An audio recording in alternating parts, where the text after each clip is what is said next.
జగన్మోహన్ రెడ్డి గారిని psycho psycho అని మాట్లాడాడు. పవన్ కళ్యాణ్ గారు మాట్లాడాడు. ఏంటది? అది వాళ్ళ ఇంటి బయట ఏంటిదండి అది? జగన్మోహన్ రెడ్డి గారు కూలగొట్టాడు అది ఇది అని చెప్పని ప్రజావేదిక కూలగొట్టాడు అన్నారు.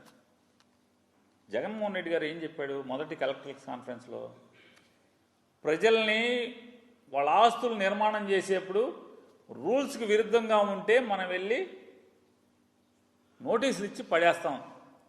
అంటే ప్రజలకి రూల్స్, రెగ్యులేషన్స్, కంట్రోల్స్ ఇవన్నీ కూడా ప్రభుత్వాలు చేస్తాయి. మనం ప్రభుత్వం మీద కుర్చీలో కూర్చుని మనం కంట్రోల్ చేస్తాం ప్రజల్ని. కానీ ప్రభుత్వమే రూల్స్, రెగ్యులేషన్స్ లేకుండా నిర్మాణం చేయడం అనేది తప్పు కదా? ఏం సందేశం ఇస్తున్నాయి ప్రభుత్వాలు? ఒక వాటర్ బాడీలో ఇలాంటి స్ట్రక్చర్స్, కన్స్ట్రక్షన్స్ కట్టడం తప్పు కదా అని చెప్పి ఆయన చెప్తూ ఇదేదో అది పడేశాడని చెప్పని సైకో అని మాట్లాడారు. నేను చంద్రబాబు నాయుడు గారిని సూటిగా ప్రశ్నిస్తున్నాను. ఒక వాటర్ బాడీలో మీరు రూల్స్కి విరుద్ధంగా ప్రభుత్వంతో నిర్మాణం చేయిస్తే, ప్రజాధనంతో నిర్మాణం చేయిస్తే కొలగొట్టడం తప్పు అయితే, మరి కొచ్చిన్లో మారాడ్ బిల్డింగ్స్ కోర్టు పడేయించినాయి కదా, ఉన్నాయండి మీ దగ్గర? మారాడ్ బిల్డింగ్స్ పడేసి కానీ అవి కానీ ఉన్నాయా? కొచ్చిన్లో మారాడ్ బిల్డింగ్స్ కానీ, లేదా ఢిల్లీలో సూపర్ టెక్ టవర్స్ కానీ సుప్రీంకోర్టు దగ్గరుండి పడేయించినాయి కదా కోర్టులు. రూల్స్కి విరుద్ధంగా, అనుమతులకు విరుద్ధంగా, పర్యావరణానికి విరుద్ధంగా 60, 70 అంతస్తులు, 30 అంతస్తులు, 40 అంతస్తులు స్ట్రక్చర్లు కదా అవి. మరి అవన్నీ కూలగొట్టినాయి కదా అని కోర్టులను కూడా మీరు జగన్మోహన్ రెడ్డి గారిని అన్నట్టు అనలేరే? ఎందుకు అనలేరు? జగన్మోహన్ రెడ్డి లోకువా? జగన్ లోకు కాబట్టి మీరు ఇష్టం వచ్చినట్టు మాట్లాడతారు. సైకు అంటారు, అయ్యి అంటారు, ఇయ్యి అంటారు. ఇదే రూల్స్కి విరుద్ధంగా కొచ్చిన్లో, ఢిల్లీలో, బొంబాయిలో రేపో మాపో జరగచ్చేమో ఆదర్శ నివాసం చెప్పని. అప్పుడు బొంబాయి హైకోర్టు అయితే పడేయమని ఇచ్చింది, సుప్రీంకోర్టులో స్టే మీద నడుస్తున్నట్టుంది. మరి వాళ్ళని ఏమన్నా జగన్ అన్నట్టు వాళ్ళు అనాలిగా మీరు? ఆ జడ్జీలను, ఆ కోర్టులను అనాలి కదా? లేదా? దమ్ము సరిపోవట్లేదా? జగన్ గారు కాబట్టి లోకు కాబట్టి సైకో అని మీ ఇష్టం వచ్చినట్టు మాట్లాడతారు. ఏ పేర్లు కంటే ఆ పేర్లు మీరు పెడతారు.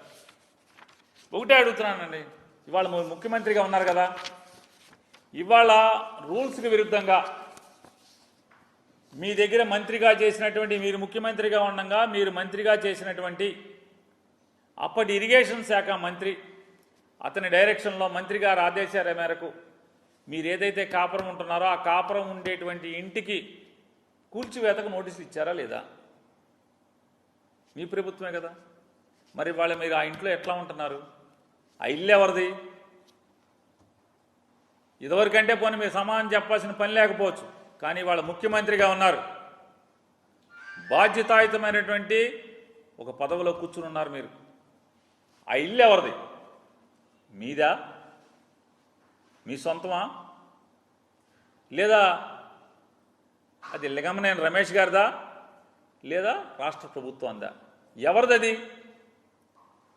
రూల్స్కి విరుద్ధంగా నిర్మాణం చేశారని చెప్పని మీ ప్రభుత్వమే వాళ్ళకి నోటీసులు ఇచ్చింది. మరి రూల్స్కి విరుద్ధమైన దాంట్లో ఒక ముఖ్యమంత్రి హోదాలో మీరు ఆ ఇంట్లో ఎట్లా ఉంటున్నారు? ప్రభుత్వాన్ని ఎట్లా నడుపుతున్నారు అక్కడి నుంచి? అసలు ఆ ఇల్లు ఎవరిది? సమాధానం చెప్పరా? చెప్పాలి కదా, మీరు ముఖ్యమంత్రి కదా. చెప్పకుండా ఎలా తప్పుకుంటారు మీరు? మీదా? లింగమనేని రమేష్ గారిదా? గవర్నమెంట్దా?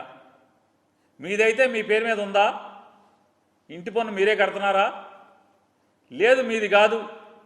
ఒకవేళ మీదైతే ఒక అనాథరైజ్డ్, పర్యావరణానికి వ్యతిరేకంగా మీరు కొనుక్కున్నటువంటి ఆ బిల్డింగ్లో మీరు ఉండొచ్చా? బిల్డింగ్ అక్కడ ఉండొచ్చా? రెండు, మీది కాదు, లింగమనేని రమేష్ గారిది. అద్దె కడుతున్నారా దానికి?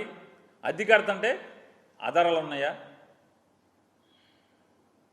మూడోది ప్రభుత్వం అందా? ప్రభుత్వం హ్యాండ్ ఓవర్ చేసుకున్నట్టుగా గవర్నమెంట్ ఆర్డర్ ఏమైనా ఉందా? సమానం చెప్పాలి కదా. చెప్పకపోగా జగన్మోహన్ రెడ్డి గారిని సైకో ఈకో మీ ఇష్టం వచ్చినట్టు నోటుకు వచ్చినట్టు మాట్లాడతారు. ఈ రకంగా 60 రోజులుగా భారతదేశంలో ఏ రాష్ట్రంలో జరగనటువంటి రాజ్య హింస, ప్రభుత్వ ప్రేరేపిత హింస ఈ రాష్ట్రంలో జరగటం, కొనసాగుతూ ఉండటం, హత్యలు, కూల్చివేతలు, ఆస్తుల ధ్వంసం.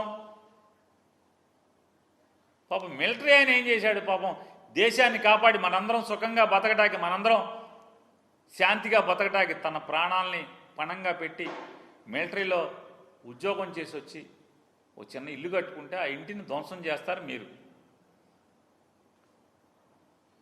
ఎవరన్నా మిలిటరీ ఆయన చచ్చిపోతే మాత్రం పెద్ద పెద్ద మీటింగులు చెప్తారు. ఏదైనా మిలిటరీ మీటింగ్కి పిలిస్తే మాత్రం దేశభక్తి గురించి, అసలు మిలిటరీ వాళ్ళ మూలంగా ఎలా బతుకుతున్నామో గురించి పెద్ద పెద్ద మీటింగులు చెప్తారు. సూక్తి ముక్తావళి ప్రవచనాలు చెప్తారు. కానీ ఇక్కడేమో ఒక ఎక్స్ మిలిటరీ ఆయన ఇల్లు కట్టుకుంటే కనీసం దేశానికి సేవ చేశాడే, మనందరినీ కాపాడాడే, ఈ దేశాన్ని కాపాడేటటువంటి ఇంగిత జ్ఞానం కూడా లేకుండా ఆ ఇల్లు ధ్వంసం చేయడానికి ప్రేరేపిస్తారు. పోలీసుని పక్కన పెడతారు, కనీసం కేసులు కట్టరు. ఇటువంటి హింస, ఇంత దారుణాలు, దుర్మార్గాలు. మూడోది ప్రభుత్వం అందా? ప్రభుత్వం హ్యాండ్ ఓవర్ చేసుకున్నట్టుగా గవర్నమెంట్ ఆర్డర్ ఏమైనా ఉందా? సమానం చెప్పాలి కదా. చెప్పకపోగా జగన్మోహన్ రెడ్డి గారిని సైకో ఈకో మీ ఇష్టం వచ్చినట్టు నోటుకు వచ్చినట్టు మాట్లాడతారు. ఈ రకంగా